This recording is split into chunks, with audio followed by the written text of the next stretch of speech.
Hey Geometries, this is Mr. Bloom. I'm going to be doing a video for the geometry review for page 830 and 834. These two pages are inside your notes packet, and these are the first things we're going to do.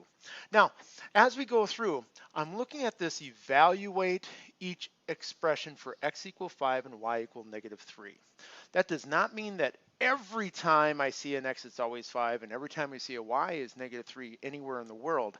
It means that only for these 16 problems where I see an x, I substitute the 5. Where I see a y, I substitute that -3. How will this happen? Well, as I'm going through here, I've got -2, and I've got 5 going in for x, and I square that. Okay, now that's going to be -2, and I'm doing my squared first because of order of operations. Exponents, parentheses, they're going to take precedence. Okay, please excuse my dear Aunt Sally. I go inside and worry about my parentheses first. There's nothing to do there. Then I go up to my exponent, which is a 2, and I square that, and so now it's 25. And this is going to be -50 for my answer. Now, as I go through these, I want to make sure you recognize that I want you to practice this. It's important that you practice it, and maybe you're going to do faster than I can, and that's fantastic. What I want you to do, though, is make sure that you're right. Just doing something and going through the process and not checking to make sure that you're correct in the process, that's an issue that we're going to have to correct if you're going to rush. So what I'd like you to do is do number 2 and then check your answer. Do number 3, check your answer. Do number 4, check your answer. And really do those problems and check my answer too, because if our answers are different, it's either one of us has got to talk to the other about correcting our work. Okay, so just keep us honest as we go through. So we're just going to run through each one of these 16. So I've got x equal 5 again, and y equals -3. So I'm going to take the opposite of what's inside that -3, okay, plus 5. Now I'm taking the opposite of -3, which is 3 plus 5, which is 8. And number 3, I'm going to take the opposite of the product of 5 and -3. Okay, now I'm putting in parentheses to show that I'm plugging that value in for my variable. So I've got -5 and times -3, which is +15. So this is +15 is my answer. That's +8, and this is -50. Now as we go on, I hope you're starting to notice they're getting a little bit more involved, and they're getting tougher to do. So again, still x is 5, plus 5, y is -3, and I'm going to divide by 5. Now, I got to do this stuff inside this parenthesis first, and so I want to make sure you recognize I'm doing this stuff. And of that stuff, I've got to do this multiplication before I do anything else, because multiply and divide have to happen first. So with that, inside the parenthesis, I am looking at this idea that I have 5, not going to change that at all, plus, we're going to call that a -15, okay, and that's the stuff inside there, and I'm still going to be dividing by 5 after I finish that. Now, I'm going to kind of lap over my problem 8 just to make sure things are clear. And I've got -15 and 5. I add those, and it's going to come out as -10 divided by 5, which will give me a -2 for my final answer for this problem. And we're going to group this together. So now you guys can just go ahead and bring that up. And apparently I didn't group those well, so we're just going to bring those over, and you can't tell that that's what we did. But make sure if there's any questions, you ask. This next one, again, keep going. Again, you are doing them yourself and checking your answer. Do them yourself, check your answers as you go. Keep me honest. Keep yourself honest as well.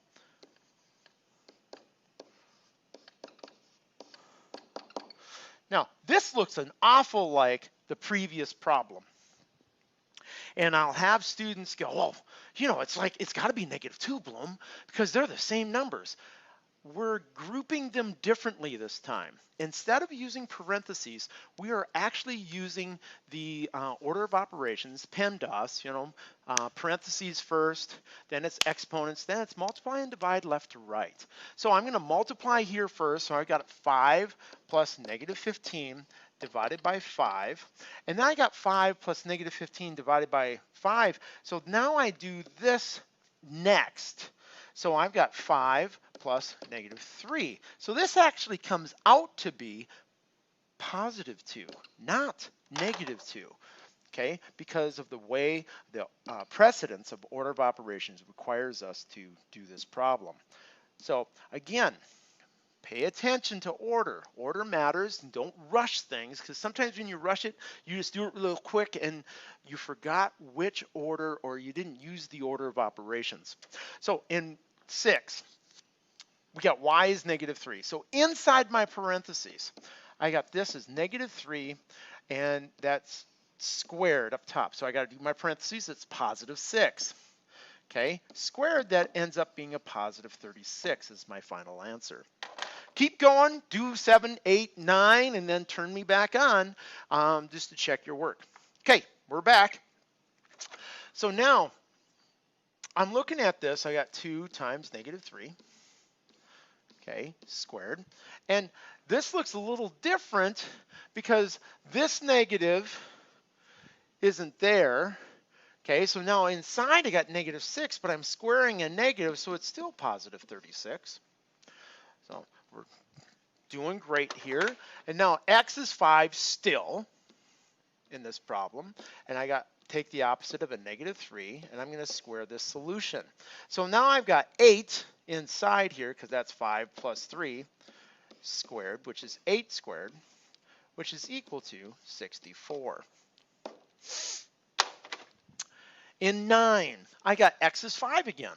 5 plus 1 all over, again, y is -3. Well, this becomes 6 over -3. Now, remember, a fraction bar, and that's what this is. I like talking about these as horizontals. Don't write them as slants. Always do them as horizontal fraction bars. Write your fractions as horizontal, not the slanted ones, because it makes more sense this way. It also makes more sense in your calculator. I've got 5 plus, I'll do the 5 plus 1 first, and anything on the bottom second, you know, and then I'll combine them, and this becomes -2. Okay, so make sure that order is careful, and make sure you're being careful to be aware of that order of operations as we look through these problems. Okay, go ahead and do 10, 11, 12, 13, 14, 15, and 16, and then turn me back on and just for checking your work. Now, when you're checking your work, if you notice my answer and your answer aren't jamming, see if it was, gosh, was it Bloom that made a mistake, or was it me that made a mistake? And just go through the order of operations and see what's going on. Okay, welcome back. We got y is, again, still -3. I'm plugging that in. X is 5. Again, y is -3. And now I've got -3 minus, now remember, I've got to do stuff inside here, that's 8. So this becomes -11 when I'm done here on that one. Okay, we're going to group these in. I just want to make sure you all see what I'm writing. I don't want to chunk it together. Gosh, what did I do with that? Let's do that again. Group. Oh, that's why. So we got to group this up. So it's all grouped up, that's -11. Here, this is kind of an interesting one. I got the opposite of -3, because that's what y is, and raised to the 5th power. Well, we're going to pull up the calculator for this, but right now I'm going to know it's going to be a positive answer, because this is an odd power, and a negative, an odd number of times is still a negative. But then on the opposite, I take the opposite of that value because of the one outside, so I know this answer will be positive. So I'm going to take 3 times itself 5 times. And that's going to be 243, but we're going to double check this with the calculator, and because it gives us an opportunity to work with our functions on our calculator. Now, if you have a graphing calculator or if you have a regular calculator, you have a negative sign down here in the bottom corner right next to your equal signs if you have a TI Texas Instrument calculator. That positioning is the same in both those calculators.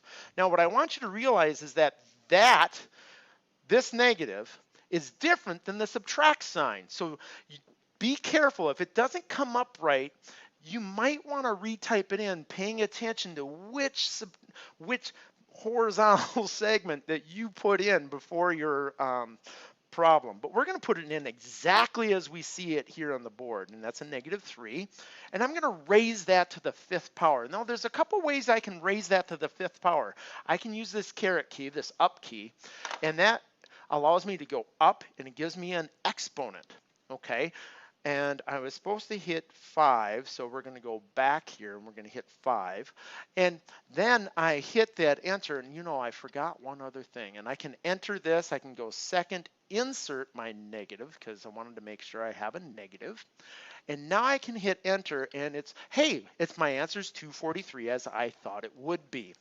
Now, there are some calculators out there that will have a different look. And that different look, instead of having this up here by itself, you'll have this in here, and then you'll have this, and that number will be on the same line. That'll be okay. It'll still be the same thing, 243, but you just have to become more aware of what your calculator is going to say or look. Or I guess you got to talk calculator, okay? So you make sure you're comfortable with the notation that it's going to use when you're using it. Okay, now in 12 here, let's move these up. I have a combination of things, and look at this fraction bar. I have 2, 1 minus, now x again is 5, okay? And I have y, which is -3, minus 5, which is x. Now, I do everything on top, so I'm going to do the top stuff. My top stuff is 1 minus 5, which is -4. So I got 2 times -4. I know that's going to be -8 up top. Okay. Now, my bottom stuff, I've got -3 minus 5. Now, that's -8 in itself. So if I got -8 over -8, I get 1 for my final answer. Okay. And we got our last 4 here. Now, x again, still for these problems, we said x is 5, and that's why I'm plugging 5 in for x. Other problems will have different values defined for your variables. So pay attention to directions. It's going to mean a lot for you to get those done. Now, when I'm doing this, I'm going to multiply -3, and then I'm going to subtract 5 from that. So I got 5 times -3, which is -15, minus 5, which is giving me a -20 when I'm done with my problem. Now, I'm going to flip this around, and I've got x is 5 still. I'm going to make these smaller so they don't munch together, so we have those separate. So we're going to group that together. And I'm looking at x is 5 minus a -3 times 5. Okay, so I got 5. Now this is minus a -15. So now this is 5 plus 15, which is 20. So one is -20, the other one's +20, and it was a difference of me flipping a couple things around. So it's important for us to pay attention to order and attention to where those orders are in the problems, and we'll get this all scrunched together. Now these last two get a little bit more high-techy. It's more stuff we put in, the harder it becomes. So we just got to keep focus on what we're doing. Since we have a fraction bar, we're going to do everything on top, we'll do everything on the bottom, and then we'll put them together. The y is -3, and this is raised to the 3rd power, minus x, which is 5, and the x is 5 minus the opposite of 3, okay? So I've got +8 on the bottom here, okay? As I go down, and I'll go down this way, this is for space sake. I got 8 on the bottom. On the top, I've got, this is -27. -27 minus 5. Well, that gives me a -32 up top. and an 8 on the bottom, and it's a positive 8. So my final answer when I take my negative 32 dividing it by 8 is negative 4. In our last one here, let's change colors. I have the opposite of my negative 3 times my 5 minus 3 squared. Remember, 5 is x and negative 3 was a y. But this is important to do because I have to combine these here. So now, with that in mind, I've got the opposite of negative 3, which is, I can do that, that's 3. But I have to be careful here. This is 2 squared. So it's not 3 times 2, it's 2 squared, which is 4, because order of operations requires me to do parentheses and then exponents. So that's why I'm doing the exponents, and this becomes 12. Okay, I hope that's helping out. Now we're going to get to that next page, and we are talking about simplification. The difference between simplification and evaluation. Evaluation actually gives you values for your variables. Simplification doesn't give you numbers in for your variables. You're going to combine like terms. Okay, so you're looking for things that are alike. I've got x's and I got plain numbers. Okay, and maybe I'll give you a different color for those plain numbers so you can see that that's what I'm doing. So I'm just going to combine the terms the way I'm asked. So I got 6 minus 4, which is 2, and I got 2x. Let's do this a little differently. I got those underlined as red. 6 minus 4 is 2, so now I've got 2x. And then I've got plus 8 minus 5, which is just 3. I am done with this problem. I have simplified it down as far as I can go until I either know what it's equal to or know if I can evaluate it for x being a value. Now in 18, that looks a little tough. This is not a 1, this is an L. And that's length plus width. I want to kind of hearken you back that if I have a perimeter, okay, or a rectangle, and I want its perimeter, I have width and length. Well, if I'm going to travel from this corner around my rectangle, I am going to go my length plus my width plus my length plus my width. Well, that's just adding L and W together and multiplying by 2. That is my equation for perimeter. And that's all I'm doing here. In this particular case, for us to simplify, we're going to get rid of the parentheses. So I'm just going to distribute the 2 across. And it's a 2, it's not a 3, Mr. Blum. So we're going to look at that and we're going to get that done. Now, to go with this idea of distributive property or getting rid of the parentheses, in 19 and 20, you're doing that very same thing. You're distributing. Give 19 and 20 a try. Turn me off and go do them yourself. After you are done with those two, turn back on and check your solution. Welcome back. So I'm just going to distribute the negative, and it's like distributing a -1 to each one. So this is negative 4x minus 7, and we're done with that. In 20, I'm doing the same thing. I'm distributing this y. So I got 4y minus y squared. And that's y times y. When I have two numbers that are exactly the same, I have them squared. Okay, now, and as we go, you're starting to see them, they're getting a little bit more technical. They're getting more stuff added in, but we're still doing the same properties. Okay, in this case, I'm still distributing. And notice, please, that there is no plus or minus sign there. It's a multiply. This implying it's multiply. 4x is the term that is multiplying across, and this happens to be a negative 4x. So I want to make sure you notice that that's different than this one. This one's telling me in 22, I've got 3x minus the quantity 5 plus 2x. There's a different way that we treat these because how they are written. In 21, it's a distributive property. So I've got negative 4x squared plus, because it's negative 4 times negative 2, 8x. Now, this is as much as I can simplify it down until I know what the value of x is. Now, in 22, the difference is I would distribute my negative.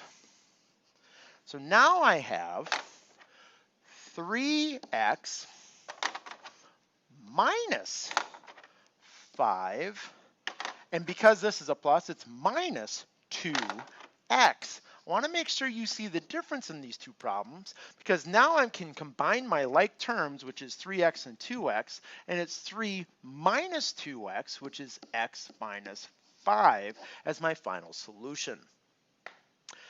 Now remember, when I start combining like terms, I'm looking for the letter, okay, the power, and the number outside is just added together if the letter and the power are the same. Now in 23, with that idea in mind, I have my letter and power of my t squareds are the same. I know for t, that letter is the same, but it has to have the same power. So I have 2t squared minus 5t squared gives me a negative 3t squared. And I don't have another t value or term in this relationship. So what I'm looking for is just plus 4t. Now in 24, I've got a binomial squared. Okay, binomial is a two-term value. I got r minus 1. Now, I'm not sure if you remember FOIL. Okay, FOIL, this r minus 1 squared, is the same as this. And remember, FOIL was first, let me get this moved over a little bit. It's a little out of my area there. So FOIL is first, outside, inside, and last. Okay, so let's talk about our firsts. Our firsts are r and r squared. So r times r, so that becomes r squared.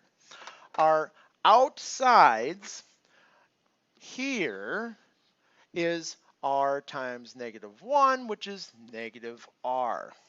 Our insides are negative 1 times r, which is still negative r. And our lasts here become negative 1 times negative 1, which is plus 1. Now, FOIL, when I do this, the inside and outside terms will combine if it's just a binomial times a binomial. So I have r squared minus 2r plus 1 as my simplified solution. What I'd like you to do is do 25 on your own. It's similar, it's not the same, and see what happens. Now, welcome back. Now, keep in mind, FOIL is a shortcut in a mnemonic memory device to keep in mind. I do first, outside, inside, last on binomials. And you got to be careful, because the way it's written here, this looks like, well, I'm going to square 1 and I'm going to square r. But when you think about that, you forgot the inside and outside terms. So you have to make sure you're aware that you're doing this value or this problem when you do FOIL. Now, I know I wrote out 24. And I was very careful. FOIL is supposed to be a shortcut. My firsts are 1 times 1, which is just 1. My outsides are 1 times negative r, which is negative r. My insides is negative r times 1, which is that. And my last is negative r times negative r, which is just plus r squared. And now it's 1 minus 2r plus r squared. Now, what's interesting about this is although we flipped them around, when we squared them, it's the same value. I just have a jumbled order. Okay, now, taking your FOIL skills, go after problem 26.